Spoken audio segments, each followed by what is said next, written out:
Hi everyone, welcome to the Richard Bautista Show, where my goal is to lead you to have a right mindset so you can achieve the success in your life.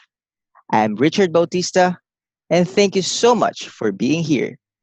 Tonight, we are so honored to feature a very special guest. He is host of the Young Leader podcast with Brycan Dayao, awarded top 19 over 200 career podcast in the Philippines, international speaker, mentor at JA Philippines Incorporated, senior operations manager at KMC Solutions, member at Philippines Association of Professional Speakers. Here at the Richard Bautista Show, let us all welcome one of the fastest growing leadership podcasts in the Philippines, and our most favorite human, ladies, gentlemen. This is Mr. Brycan Dayao. Hello, sir. Welcome Hey! to the Richard Bautista Show. And Thanks for having me, man. Like that's a generous introduction. Your favorite human, huh? Your favorite human. Okay, that's. I'm gonna take that. I'm gonna take that. Yeah. so let's go into it na po. I have a question. Sure. If you only have 24 hours in this world, what are the things that you will do? Wow. That's one good surprising question here. 24 hours. Here's the thing. I am an OFW kid. My parents and my family are always abroad. So if I only have like 24 hours, I'm gonna choose. I'm gonna choose to actually be with them. And Okay. if ever that I'm gonna have a wife at that time, then with my wife as well and kids. So that's how I'm gonna spend my 24 hours or last 24 hours. It doesn't really matter on where we at. It doesn't really matter on what we're doing. As long as we're together, I think that's gonna be fulfilling for me if that's gonna be my last day. That's a good Wow. question, huh? Yeah. Wow, you're a family man po talaga, sir, no? Na Um, I can say, man, like I think the upbringing is played a very big part doon sa mga paniniwala ko ngayon sa mga values ko. And I can say na if ever I'm gonna have the chance to have my own family, it's gonna be always family first. I know that I am into my career. I know that I'm into my professional life, but I think and I believe that it's gonna be changing or it's gonna change if I will have my own family. wow. Sobrang personal na bigla umpisa pa lang, ah. Opo.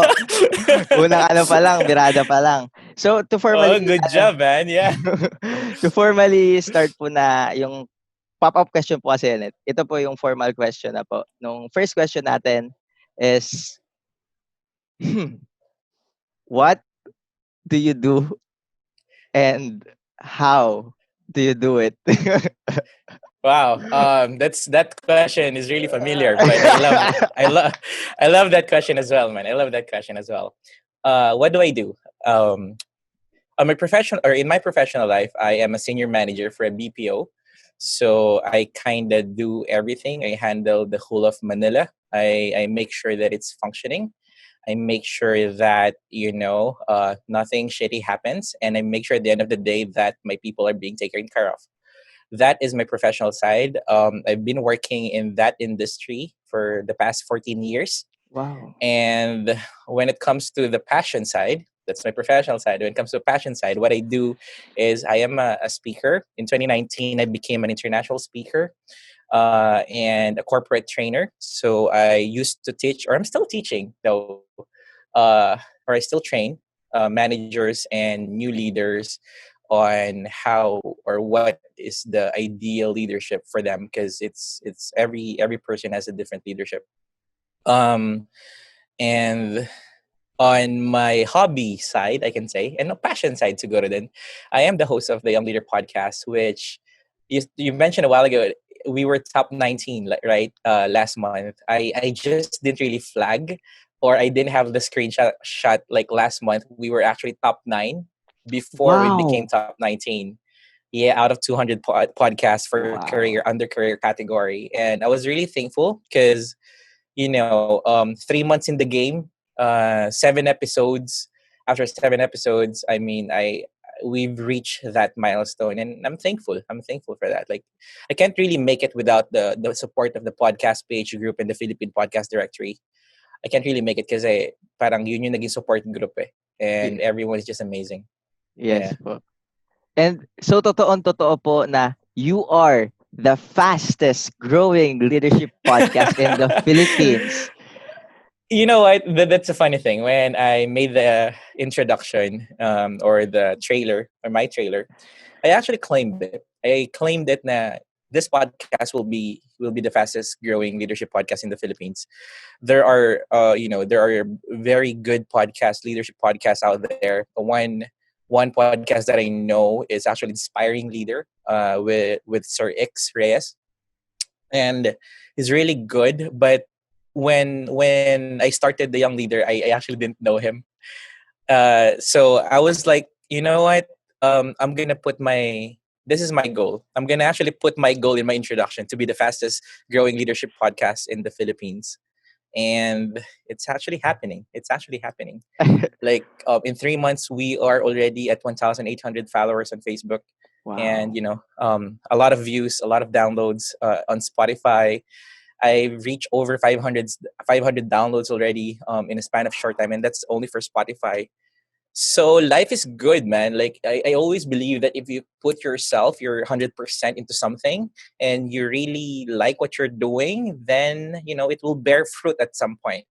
If it's not bearing fruit, maybe there's something wrong and you need to adjust. If it's not, you adjusted and then wala pa rin talagang nangyari, you have to accept the fact that it's not for you. Mm. Just But go the on. good thing is, yeah, man. But the good thing is, it bear fruit, and I'm happy. I'm happy. Actually, I'm actually happy. Congrats po, That's sir. what I do. Did I answer your question? What I do and how do I do it? Yes, yes, sir. Yeah, yeah, yeah, yeah, yeah, yeah. Okay. Super. So it is easy to say that we are human, but do we really have morals, or can you tell us to how to truly become like what we say in Tagalog, makatao? Kasi sinasabi nga nila napakadaling maging tao, ngunit napakahirap magpakatao. Like be human, di ba? That is a very good question, and that's always my question every time. My message is so simple. It's be human. And kanina nga parang pinost ko sa Facebook page. Excuse me. That to feel is human, and that's like the very core of my message is to always be sensitive, be empathic with the people around you. Yung pagiging makatao is really easy to say na okay, madaling maging makatao ka, something like that. Or you have to always feel whatever the other person is feeling. But the reality is we actually forgot about that part of us na alam mo yun, na gusto na madaling maka-feel ng ibang tao. Kasi what's happening in our society, or what's happening in our generation, medyo naging self-centered tayo at naging selfish tayo, when dealing with people. And if you're gonna be asking me kung paano maging makatao, or paano maging human, I don't really have the 100% answer to that, because it's always different for other people. But I believe that there's one common denominator dun sa kung ano man yung sagot nila. It's actually to feel the other person. Kung sino man yung kausap mo, and meaning whatever you're trying to tell the other person. At the end of the day, it boils down to communication. It boils down to feeling. And yun yung gusto kong mangyari. Like yun yung message ko sa lahat, na you know what, whenever you ask kumusta, whenever you ask how are you, it's not supposed to be a greeting. It's more of like, Richard, how are you? Richard, kumusta?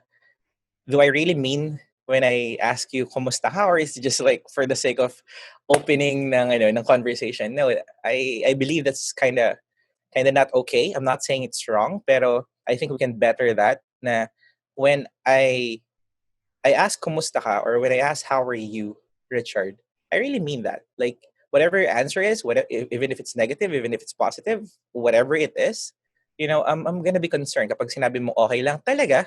Okay, okay, and that's good. That's good to hear that you're okay. So paano ka naging okay? Tell me a story. Alam mo yung ganun? Hindi lang Mm. siya okay lang. And then, okay, I'm gonna take that, okay lang. No, kasi every time you ask how are you, every time you ask kumusta ka, may reflex na sagot na I'm okay. Cool lang, sakto lang. Kinakaya. Eto pandemic. Pero what's the real answer to that? What are you feeling when that person or someone asks you if how are you, if kumusta ka, and do you really mean it when you do that? And vice Mm. versa, kapag ikaw naman yung tinanong and then you say okay, are you really okay? I really okay. Is the answer na okay is like sufficient para dun sa yung pangungumusta ng tao? And if kapag sinabi mo hindi ka okay, are you even ready to open up to that person, or are you willing to open up to that person when you say that you're not okay? That's actually the first step. If you don't feel that you're not okay, and then you say to that person that you're not okay, then you're not ready to open up. That's fine, because that's like a stepping stone. Na, you know what? You don't really need to explain it to me. Kapag ako nasabihin na hindi ka okay, Richard, for example, I don't really need to, I don't really need to further the questions if you're not comfortable. But at least I know that you're not okay, and I'm gonna give you space. I'm gonna be sensitive about it. Kung meron man akong sobrang happy news, medyo i-pause muna natin yan kasi I know that you're not okay. Mm. Napakasimpleng bagay. And I think no, not I think, I believe na kailangan siya during this pandemic. Mm. Na in whatever you do, be human. In whatever you do, be honest with your feelings. And in whatever you do, be concerned talaga if ever that you want to approach or make a conversation with another person. Kasi Mm. naniniwala ako na before you form a relationship, you have to start with conversation. And how do you do conversation? You have to talk to each other, right? And you have to Yeah. be honest, not with your cell phones, but in person. Or eto, dahil restricted tayo sa Zoom or basta video call. Conversation. And then when you have a lot of conversation, you build trust, right? Right. And when you build trust, when you start to trust that person or those people around you, then you build a relationship. Now you have your relationship. That's Wow. the thing, di ba? Parang sabi nga nila, no man is an island. You have to build relationships. I'm not saying when you say relationships, boyfriend, girlfriend. No, this friendship is actually a relationship. And you know what? If I'm gonna ask you, Richard, kumusta yung podcast mo? Kumusta yung ganito mo? Kumusta yung ganito ganyan? I am really concerned na, kumusta ka talaga? Is there anything I can help you with? And the best part of that, if you're trying to help someone, kailangan, or as much as possible, wala kang intention or wala kang expectation na tutulungan ka nila pabalik. And that's really hard. That's really hard because of whatever we are having now in this generation. And napakasimpleng bagay, sabi nga nila, yung mga basic na bagay, yun yung mga mahihirap na gawin. Mm. Which is, True. yeah. Be human. So, napakaganda nung sinabi niyo, sir, na kapag yung halimbawa tayo nangangamusta, hindi lang siya basta word eh. Hindi lang siya basta kamusta ka na. We should be empathic na kailangan alamin mo talaga kung okay siya. Hindi lang basta kasi may mga tao na iba na ayaw lang nila na masabi na ay stabero ay hindi ako pinapansin kaya sinasabi nila na ay kamusta kamusta. Pero hindi nila talagang minimin sa Yep. sarili nila. That Na, is true. Yeah. na parang That is gusto very true. na parang gusto lang nila na hindi masabihan ng masamang tao. And yung isa pa, Masamang tao. na mga snabero, mga ganyan, na Ayun, hindi ako snabero. pinapansin. Yun pala. Yeah. That is true. That is true. Tapos isa pa yung ah parang be empathic na wala kang hinihintay na kapalit.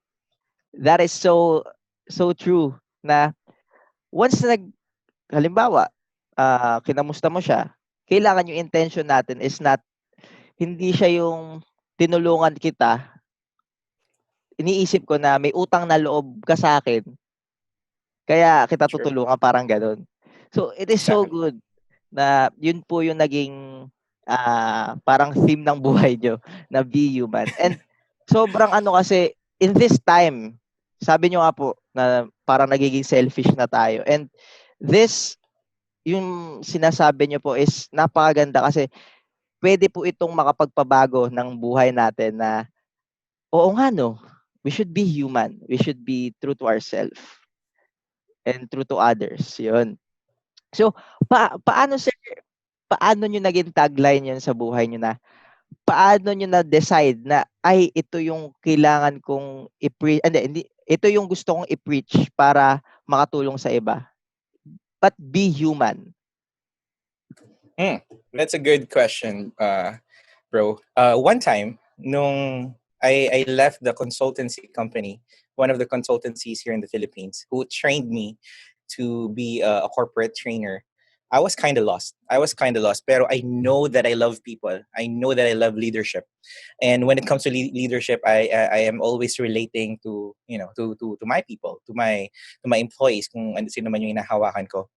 And nung sinwitch ko siya, nung nagtuturo naman ako ng customer experience and marketing, parang sabi ko, I still like being that person na nakaka-relate sa mga ibang tao, na I still want to improve the feeling, I still want to improve the yun nga, yung experience ng mga tao when I was teaching customer experience and marketing.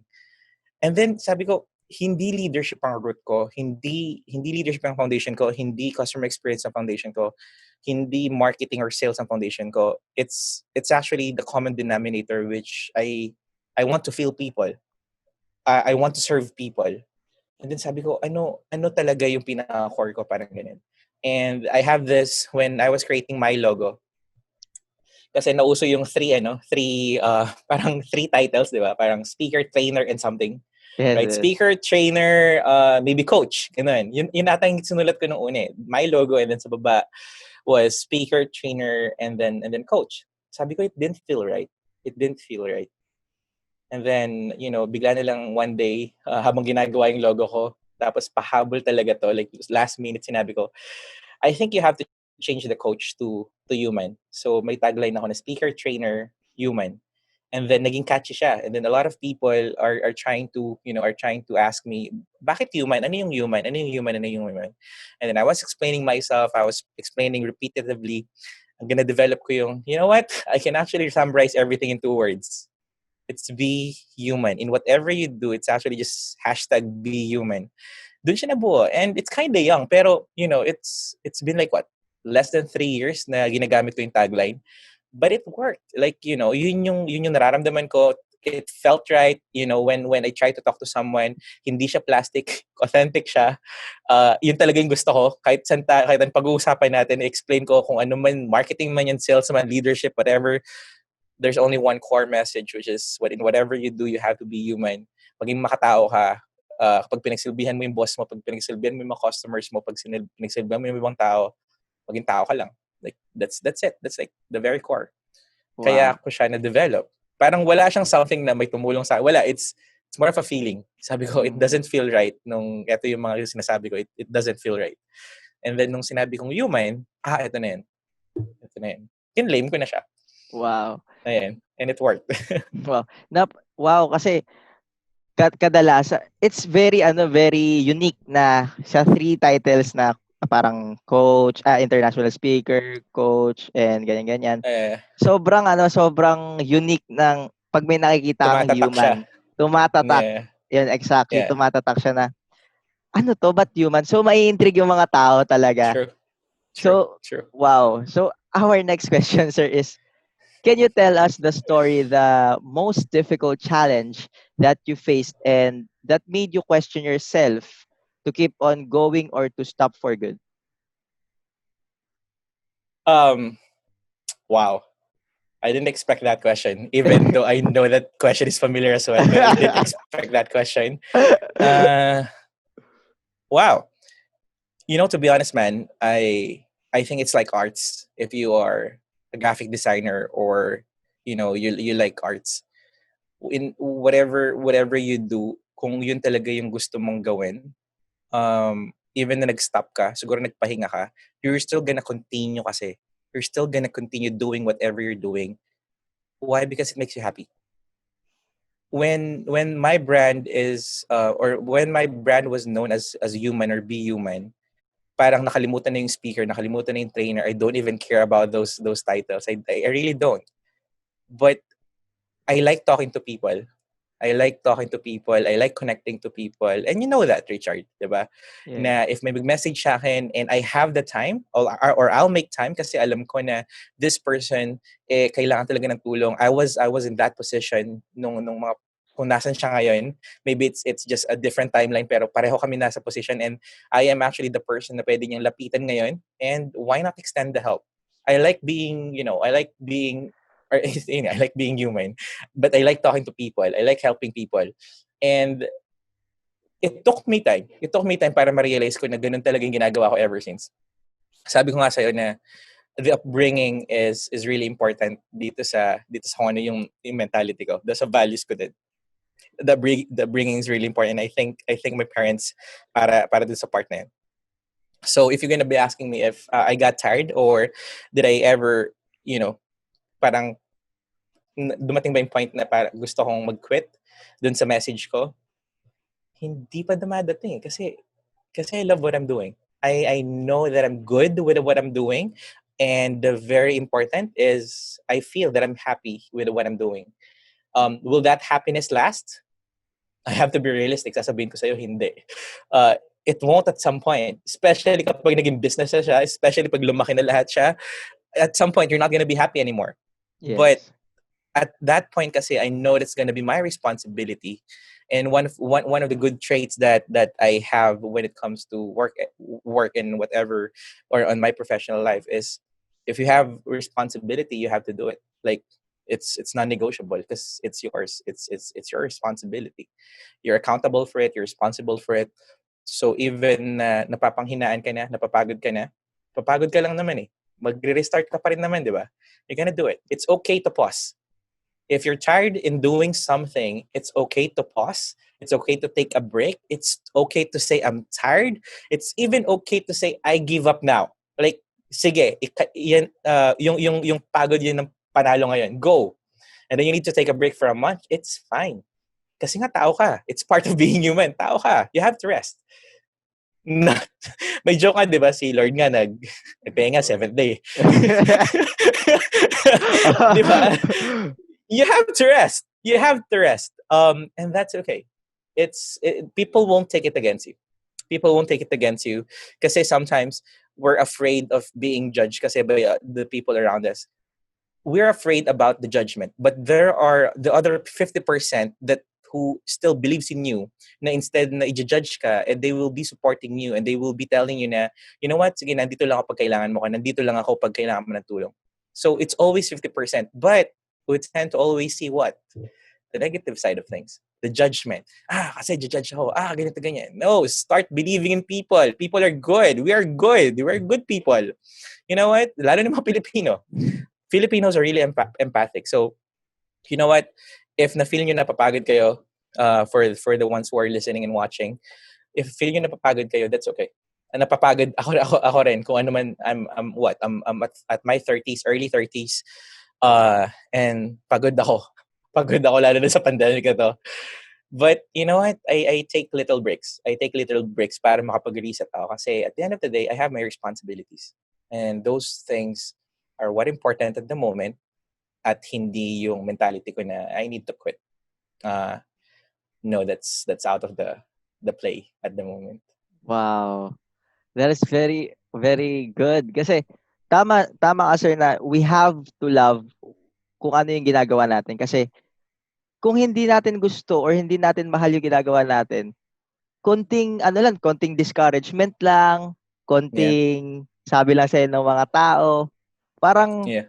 mawawala ka na agad sa drive. Pero if you True. love what you are doing, kahit anong sabihin ng iba kahit ganong pagod mo, kahit True. ganong puyat mo, papahinga ka lang. Kasi alam mong mahal mo yung ginagawa mo. And Pag I mahal have mo, paglaban mo. yeah. So I am so excited, guys, because this is our very first podcast with guests and special guests, guys, the Young Leader podcast.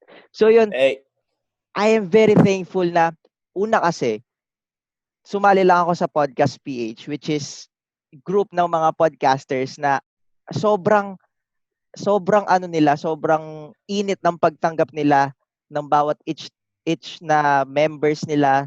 Sobrang nafi-feel ko yung community na podcasters is a community. Podcast PH is community.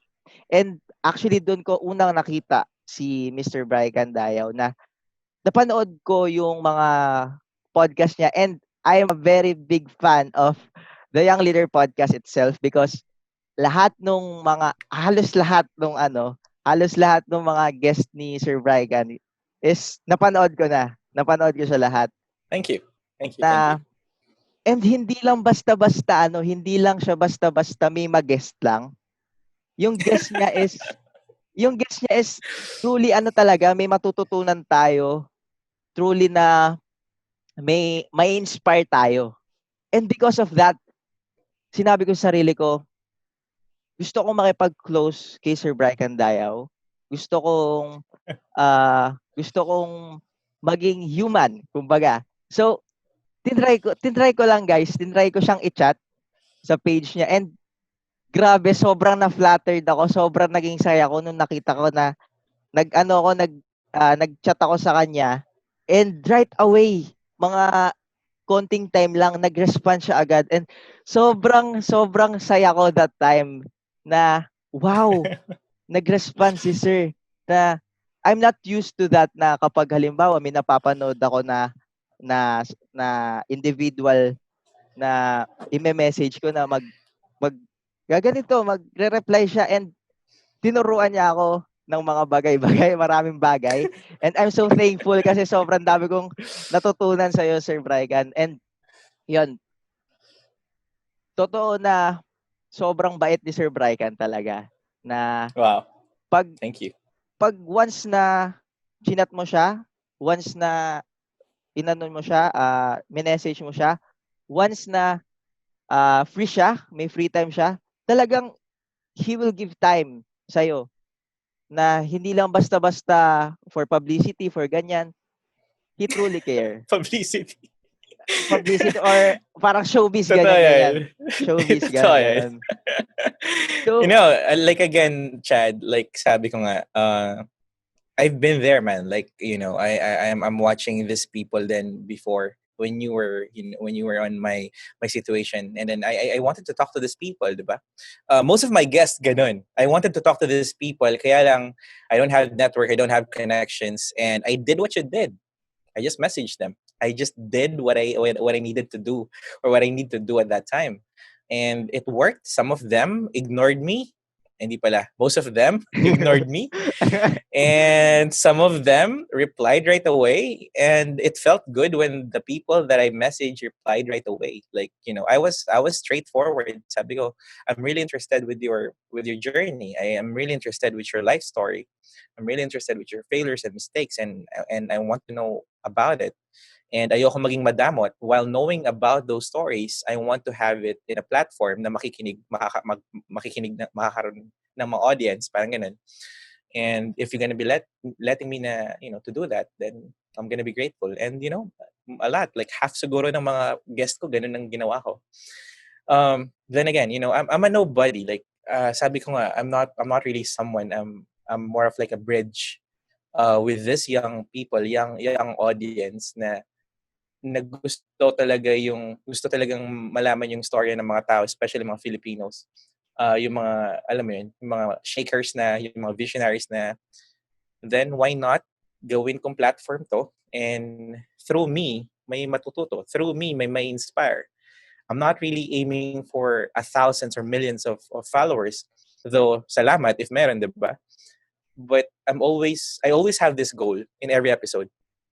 If one person was affected with my episode and sparked a change or sparked something sa loob niya na ma-inspire siya na gawin ng something kasi nga napanood niya yung episode, then my goal is accomplished dun sa episode na yun.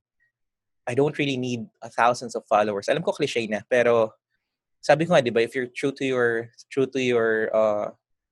to whatever you're doing, then it will follow, sabi nila. Yeah, it's actually following. Pero parang I have a responsibility na in whatever guest, sabi mo kanina, 'di ba? Hindi lang siya basta-basta mga guest. And that's true. Pinipili ko ang mga guest ko. Gusto ko yung quality, gusto ko yung makapagbigay ng value dun sa mga audience. Hindi lang yung okay, may show ka, kahit sino na available, go. Hindi. You're gonna be I feel like I'm being unfair pag ganun. Well, wala pa naman. Wala pa naman na ganun sa mga guests ko kasi sobrang sala talaga. I think nakwento ko sa'yo to. May nag-post sa community natin na kailan kayo nagre-release ng episodes nyo. And then, yung mga iba sabi nila weekly, yung mga iba sabi nila bi-weekly, monthly, ganito, ganyan. And then ako lang ata nagsagot na pag merong quality na guest, which is true. But so far I'm being blessed na consistent na every 2 weeks may episode ako. I think ang pinakamatagal lang talaga sa part ko is yung editing, kaya nadidelay ako, pero every 2 weeks nagkakaroon ako ng guest na quality and I'm happy with that. And sabi mo kanina, may nabanggit ka kanina, balikan ko lang, Chad, na if gusto mo yung ginagawa mo or kailangan gustuhin mo or kailangan mahalin mo yung ginagawa mo, then you're gonna be doing that kung hanggang kailan mo mamahalin, kung hanggang kailan mo gugustuhin, di ba? Remember, yung mga mahal natin dati, minsan hindi na natin sila mahal ngayon. Right? Pero I have to share something. Sometimes kasi there are things that you need to do even if you don't want them, even if you don't want to do them. But because of them, you will learn. For example, do I love being a senior manager in a BPO company? No. The answer is straight no. I don't love Wow. that. But I'm good at it. I'm good at it and it pays the rent, 'di ba? Mm. But because of the job that I have, I have the chance now to actually lead people, which yun yung gusto ko talaga. But the technical side of it, I don't love it. But I'm good at it. And it doesn't mean that I need to stop because it's paying my bills, 'di ba? So there's a realistic factor dun sa in whatever we were doing. Dun sa speaking at shot training, do I love those things? Yeah, kahit hindi ako bayad, ginagawa ko 'yun. Dati when I was starting, hindi ako bayad, ginagawa kasi I love what I'm doing, 'di ba? And hindi ako napapagod dun sa part na yun. So you know what? Just for the people out there or just for the listeners, there are times na you need to do the things that you need to do even if you don't love them for you to grow as a person or for you to actually fund kung ano man yung gusto mong gawin. If that's art, you have to work for your art, di ba? If that's music, you have to work and then music. Parang ganun siya. That's it, Chad. Thanks. Wow. So parang, yun nga, you have to do, parang practicality, parang kumbaga ganon. Na Yeah. may mga bagay na mahal tayo, pero may mga bagay na kailangan nating gawin Kailangan natin gawin. para mabuhay Tama. tayo. Wow. Kasi alam mo yung reality, Chad, hindi naman lahat tayo mayaman eh. Totoo Hindi po. naman lahat tayo may kaya sa buhay, di ba? Meron mga tao na sobrang blessed lang na they were born in a good family na pag sinabi nilang music ang gusto ko, di music ang gusto mo, anak. Di ba? Pag sinabi na fashion designing ang gusto ko, di fashion designing ang gusto mo, anak. Hindi naman tayo ganun eh. Most of or majority of the people in the Philippines, kapag kung ano ang demand na trabaho, then yun ang papakuha ng magulang. Swerte ka pag nag-college ka pa. I was in the generation when all the parents were pushing their kids to be nurses. Wow. So lahat ng tao nag-nurse na lang nung panahon ko. And yeah, I mean, hindi lahat kasi ganun yung setup sa buhay. So alam mo yun, kailangan mong gumising, kailangan mong maging realistic, but it doesn't mean you have to forget yung mga gusto mong gawin or yung mga mahal mong gawin. Yeah. Wow. Wow, that is very good. Na Thanks, we have to do the things na we need to do. Diba? So, usapang podcast, why did you start podcasting? Wow. So I was touring the Philippines in since August ata. I had a good deal with a company na ako yung naging speaker nila. And I was touring the Philippines, like seryoso, Luzon, Visayas, Mindanao, and matagal na yung 2 weeks ko or 1 week ko dati sa Manila or sa Makati.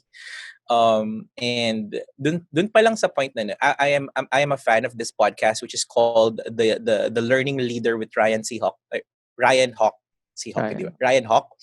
And I'm really a fan of that podcast. So kapag nasa road ako, pag nasa flight kami and whatever, pinapakinggan ko siya. And siya yung nag-push sa akin kung bakit gusto ko mag-podcast. So little by little, ginagawa ko tong studio.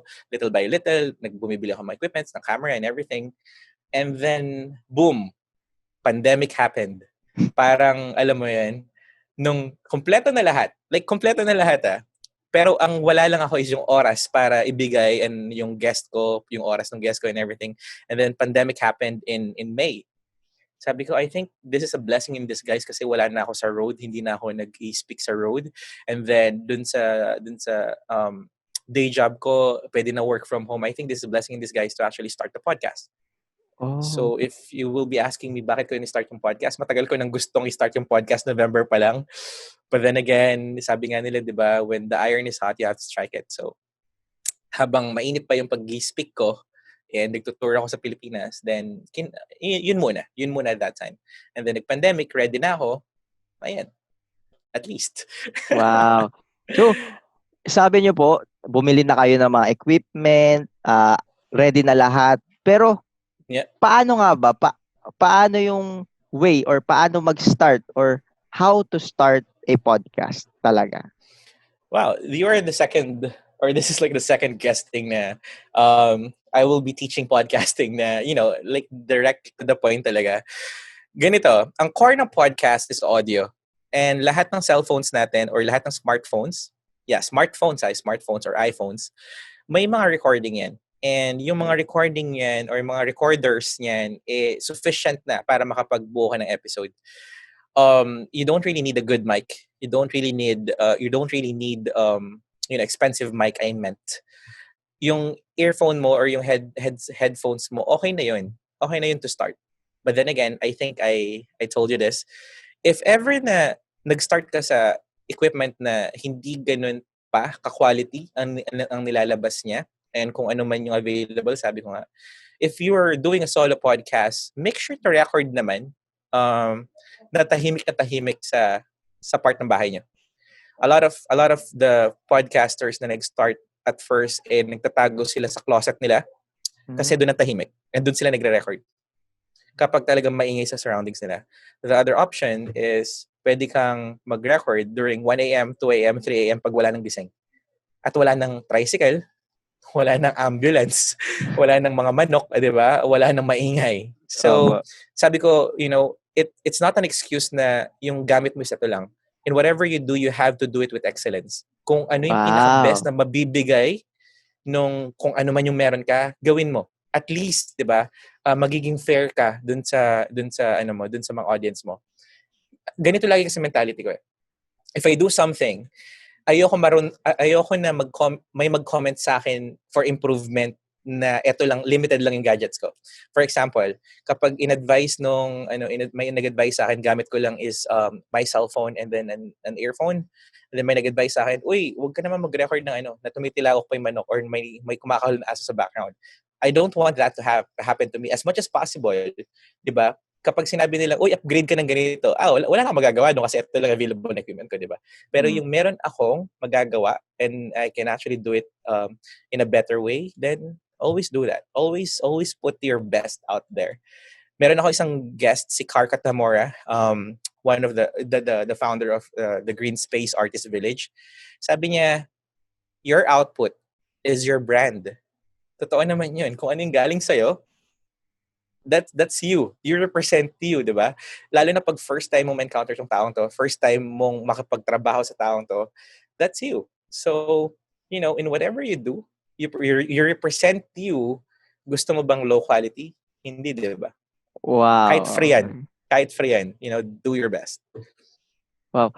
So, yun, na sabi nga nila, parang kung ano yung gear na meron ka ngayon, yun ang pinakamagandang gear na hindi natin kailangan bumili ng mamahalin na camera, mga ganyan. We have to maximize kung ano yung meron tayo. We have to make effort na pag-aralan yung bagay na kung anong meron ka, Yeah. i-maximize yun. And Yeah, yun man. nga, Like, YouTube is everything. YouTube is everything. Doon ko lahat natutunan ng lahat ng ginagawa ko ngayon. Sa YouTube lang talaga. So, mm, wala na talagang excuse para hindi ka matuto ngayon. Hindi ako yes. marunong mag-podcast. Hindi mag-YouTube ka. Hindi ako marunong mag-video edit. Hindi mag-YouTube ka. Tayo pa ba, mga Pinoy? Mas maraming mga excuses natin minsan kaysa sa mga diskarte natin eh. Opo. Nagbabago na nga, di ba? Parang dati mas maraming diskarte natin kaysa sa mga reasons natin. Ngayon, mas maraming reasons natin kaysa sa diskarte natin. Yeah. Mm, wow. So, in what direction do you think podcasting is going towards in the next 10 years 10 years. Where? In Manila? In the Philippines? in the Philippines? In the In the Philippines. Philippines. It's gonna be big. It's gonna be big. Magiging competition ng radio ang podcasting. That is something that I'm seeing.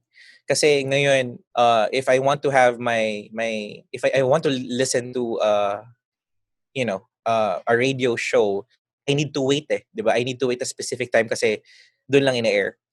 But if I want to listen to a podcast, sabi ko nga, tayo mga podcasters, we don't really need the 100% attention of the people that are listening. Mm. When I say 100%, ganito kasi siya. If 30 minutes lang ang biyahe ko today or papunta sa office, 30 minutes lang, and then 1 hour ang podcast ko, it's okay for you to actually continue my podcast tomorrow. Okay lang yun.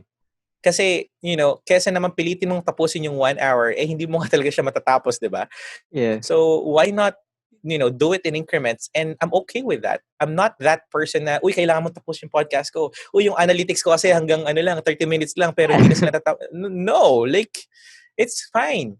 Tayo yung bosses sa background. And I'm gonna be thankful if may mga tao talaga na who's gonna be finishing one episode in one sitting. I'm thankful for those people. And maraming salamat po. Pero, tanggap ko din, nakasama ako sa trabaho kasi, alam mo yun, pwede ang Spotify at saka Apple Podcast sa office eh. Mm. 'Di ba? Pwede siya eh. Ang Facebook kasi, Facebook Live, hindi kasi minsan, restricted kasi video yan. YouTube kasi, hindi pwede kasi nga feeling nila nanonood ka. So, sa work, the safest way is podcast. 'Di ba? Ang mga cellphones ngayon, tinanggal na nila yung radio sa phones. Before, at some point, kailangan yung cellphone ko, yung smartphone ko talagang kailangan may radio kasi I love radio. I love talk radio. I love music. Parang ganun. Kaso ngayon, wala. Halos konti na lang yung mga cellphone sa may radio, di ba? Yes. Kasi lahat na da-divert na sa internet. And it's like Netflix. Wala naman Netflix dati. Ngayon, Spotify, it's not just music, but also podcasting. So if you like listening to people or learning, hindi ka na limited ngayon sa TED Talks sa YouTube. Hindi ka na limited sa mga motivational talks sa YouTube kasi even yung mga YouTubers, nagsiswitch na sila sa podcast. Yes. You know, Nakikita ko you know po. how is going. You know how is it going to be big in the future in the next 10 years? 10 years, man yan matagal yan. I'm actually seeing that in 5 years. Kasi lalo na ngayong pandemic kasi people are always online. Yes po.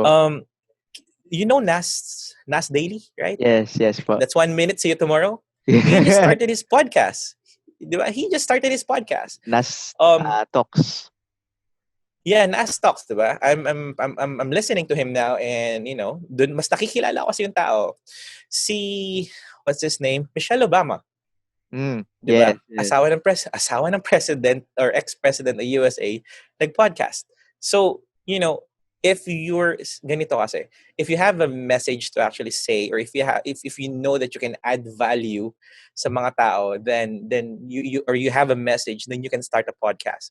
And if my quality at my sense, people will follow. Your certain audience will follow. Ako tanggap ko yung yung podcast ko is more on the kind of serious side. Medyo fine, it's not magaan siya, it's kind of entertainment pa rin, pero medyo on the serious side, it's not entertainment. It's more of the learning side. It's more of the career side. Tanggap ko yun. So, magkakaroon ng sarili-sariling niche ang mga tao. Magkakaroon yung mga tao ng sarili-sarili nilang fina-follow na podcast at some point. Kasi sa podcasting, mas makikilala mo yung mga YouTubers, mas makikilala mo yung mga nakikita mo sa TV. Kasi sabi nga nila, if you're an asshole, you can't really cover it in podcast. You can't. Mm. Lalabas at lalabas ang ugali mo sa podcasting kasi isang oras ka magsasalita, 40 minutes ka magsasalita.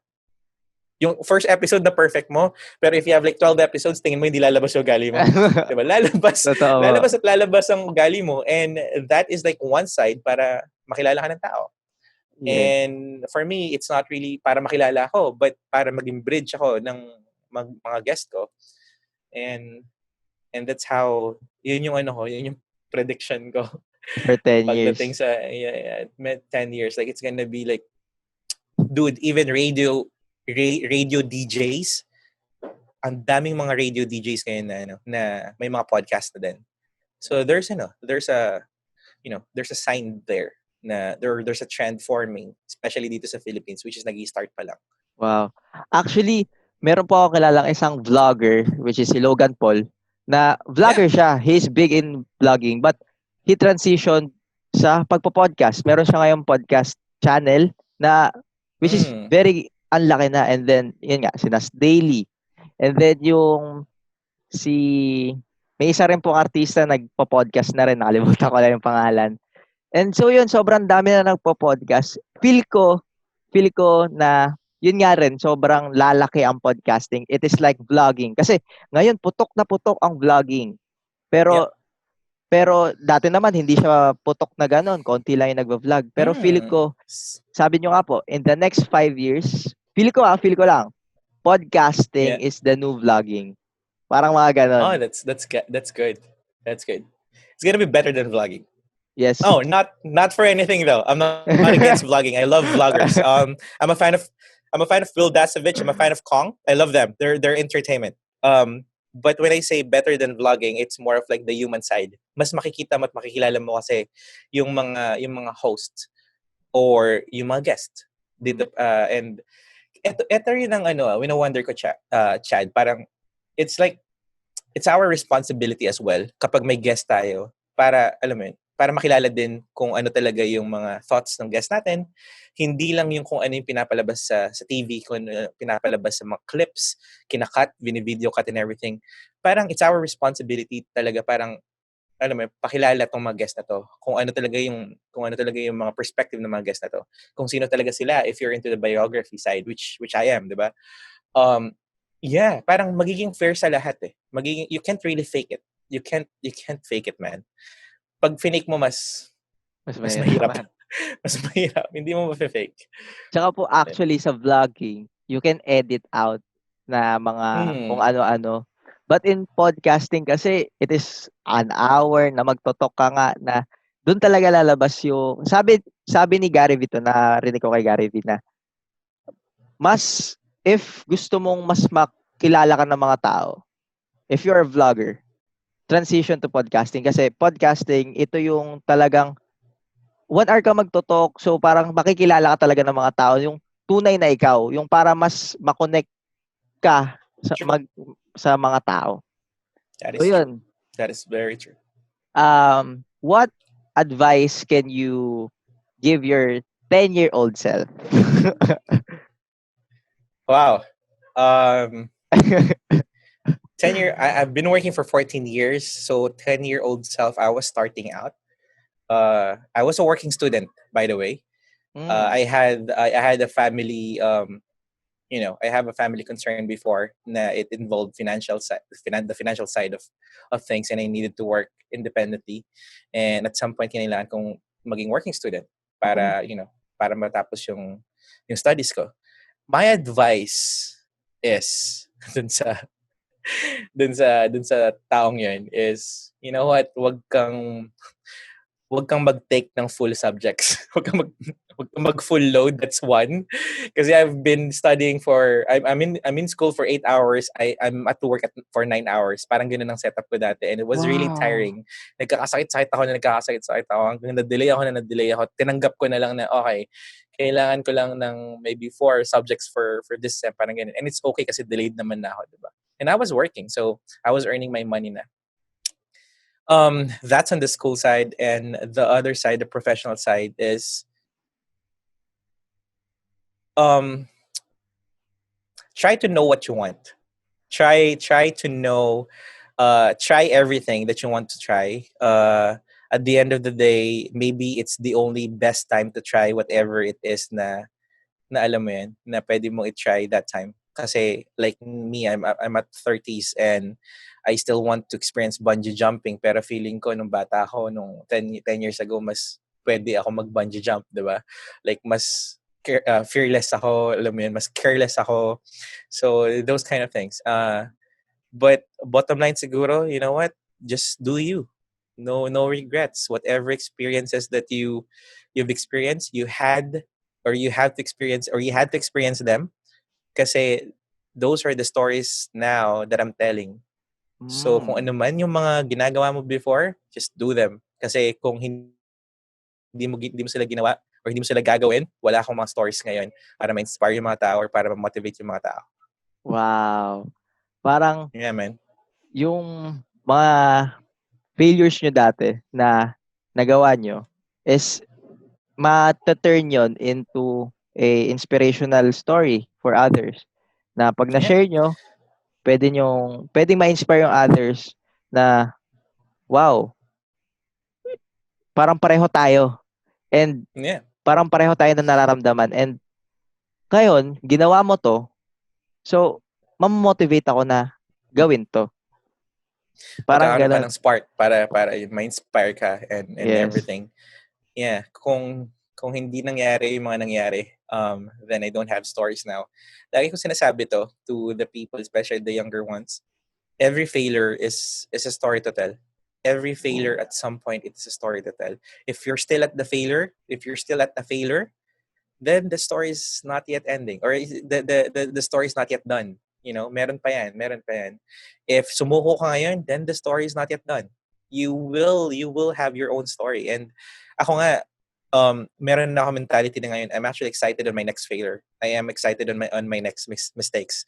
Bakit? Kasi I know that those are my new stories to tell other people para maka-inspire or maka-spark ng something sa kanila. Wow. And yeah. Wow. So, success, yan nga, sabi nila, hindi hindi failure ang opposite ng success.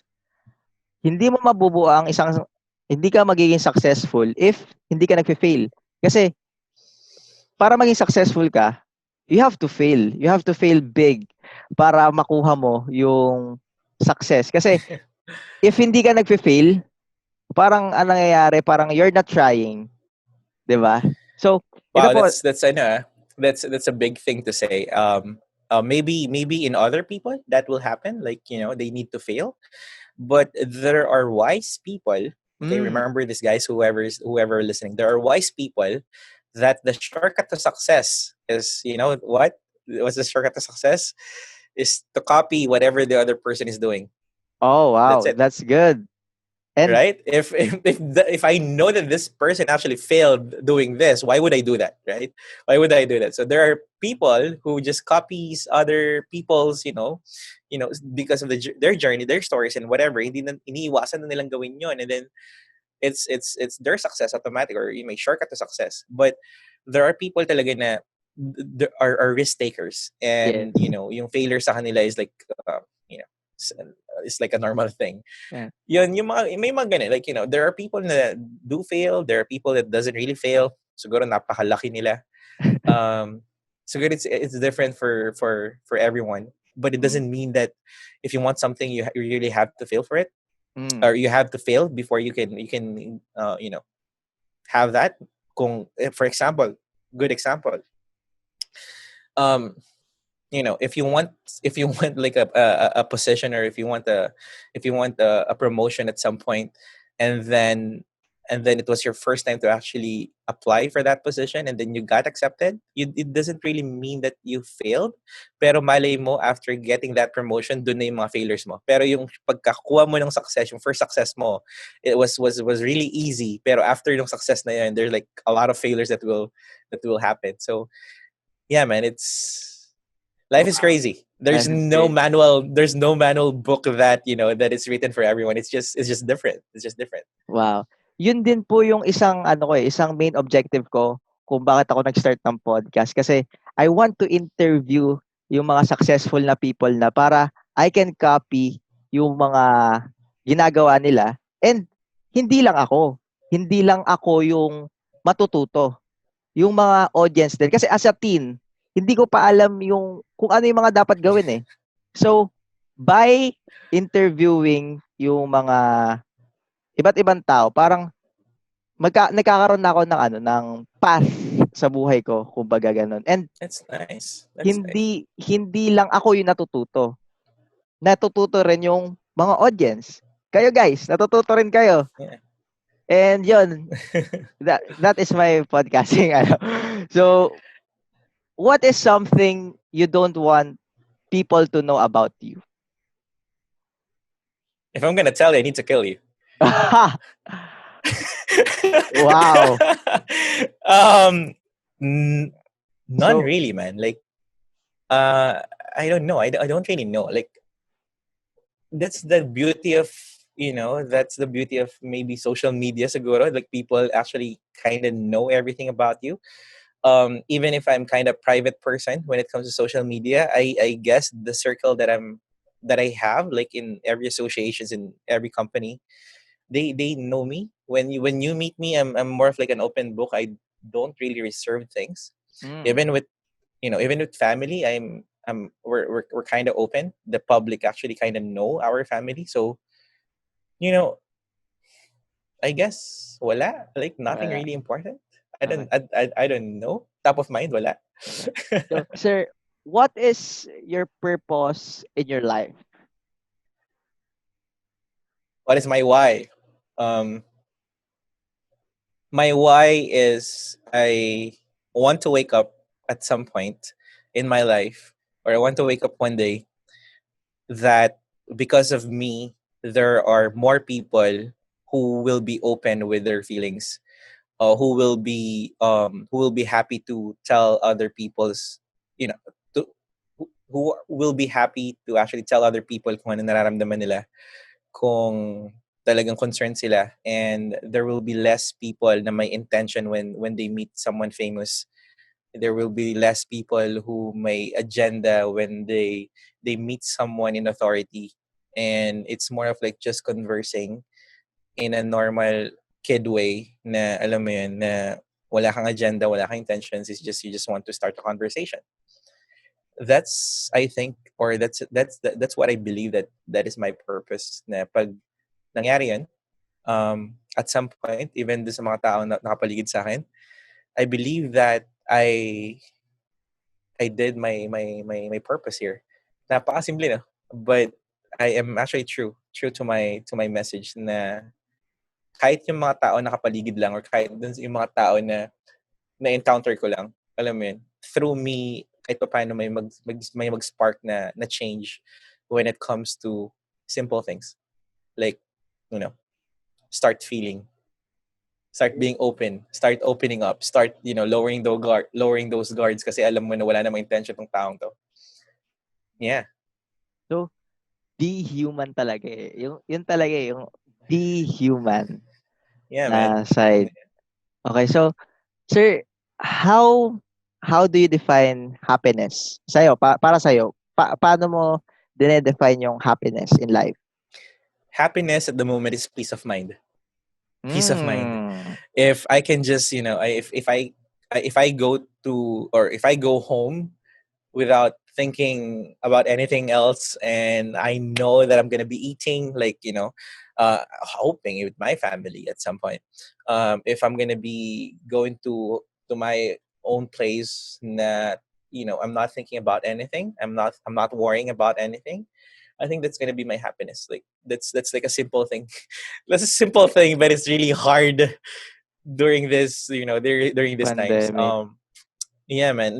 Maybe it's not just pandemic, but because whenever you grow, or whenever you mature, or whenever you adult, there are like certain responsibilities and accountabilities na pag-iisipan mo every time. And I want to make it a point, or I want to reach the point na, you know what, I'm happy because I'm contented. I have my peace of mind. Pangarap ko nga nasa gilid ng farm, nasa gilid ng bukid Mm. yung bahay ko. And I'm just there doing my thing. Yeah. Very, very simple. But Yeah, man. super lalim nung ibig sabihin of your happiness. And that's it. Thank you so much, Sir Brycan. Yay! Yay! Natapos na natin yung first episode natin with special Congratulations! guest. Thank you, sir. Congratulations! Sobrang saya ko na grabe. Sobrang kaba ko. Pero sabi niyo nga, be human. Kung ano man mangyari, be human. So, wag ka Yeah, matakot. man. So, thank you, sir. Thank you for sharing your life with us. Please invite them in your socials and especially your podcast. Yeah, I have two Facebook or pages. One is Brycan Dayao. That's more of like the speaking and training side. I post leadership and customer experience and whatever the human side of things that I preach. I post them there. The other one is follow me at the Young Leader Podcast on Facebook and YouTube, Spotify, Apple Podcasts. I think kahit saan nandun ako except for Anchor because I'm not an Anchor. My RSS is not Anchor, so just look for the Young Leader. If hindi niyo makita yung the Young Leader, just look for Brycan Dayao. I think I'm the only person who has that name, and you're gonna find that. Instagram as well, Twitter as well. I'm trying to be active as much as possible, but please, please, please, please, I'm gonna be appreciating if you can have a listen, even dun sa mga clips ko lang. If it will pique your interest, try them, man. Those are hard work, and those are stories na interesting talaga, and maybe one of you guys or one of the episodes you're gonna be inspired as well. So yeah, see you Yeah. inside. Yeah. So yun guys, manood kayo ng podcast ni Sir because sobrang ang dami niyong matututunan talaga. Sobrang dami niyong inspiring stories na mapapakinggan na will change your life talaga. Because Wow. sabi ko nga, hindi basta-basta yung mga guest ni Sir Brycan. Hindi siya basta-basta napulot ko lang. Sobrang sala. Yun nga, sabi ni Sir, sobrang sala niya. So, every guest is very, very special. So, hindi kayo mabibigo kapag nanood kayo sa kanya. And I want to syempre, add something to that. I want to okay. add something to that, Chad. Nung sinabi mo sobrang salang-sala, I want to add something. Whenever I think about my next guest, I always think, sino ang manonood dito sa guest na to? So, Okay. laging ganun ang iniisip ko siya. So, sino ang matutulungan nito? If this person is a tourism student before, so, yung mga questions ko ba or yung life stories niya ba related or makaka-relate ba yung mga tourism students? If this person is a filmmaker, if this person is a mass media student, makaka-relate ba yung mga so ganun siya. Ganun ko siya pinoprofile, ganun ko pinoprofile yung mga yung mga guest ko. And just to add last one then is I want to congratulate you, Chad, for Thank you. doing this. This is one big step of sobrang big leap to para dun sa previous podcasting mo, and I know this is not your comfort zone, but Yes. I commend you kasi always 'di ba yung unang-una lagi na dapat gawin bago natin ma-reach yung success is always the first step, and I know that this is your first step, and thank you for being like the first guest on your podcast na with a guest. Yeah. So, sobrang thank you. Sobrang honored ako and maraming salamat ulit. I am very honored din, sir, na umayag ka to be my guest. My first ever guest. Grabe. Thank you so much. Ladies and gentlemen, one of the fastest growing leadership podcasts in the Philippines and our most favorite human, Mr. Brycan Dayao. And so thank you so much guys sa mga nanood. And you can follow me on my socials. My Facebook is Richard Bautista. And my Instagram is makikita nyo dyan sa baba. Sa Twitter rin. And my YouTube. Don't forget to subscribe to my YouTube. And of course, sa YouTube ni Sir Brycan. Ang ano ko is Richard Bautista. You can find me on YouTube. And on Spotify. You can follow me on Spotify. If gusto niyo pa maraming matutunan, you can follow us in our socials. And thank you so much. Every support nyo, every comment, every share, every like, Sobrang na-appreciate ko yun, guys. Lalong-lalo na yung mga yung mga hindi ko akalaing susuportahan ako pero sinusuportahan ako. Sinishare yung mga pinopost ko. Sobrang nakakataba ng puso, as in. Thank you so much. And this is the Richard Bautista Show. See you on the next one.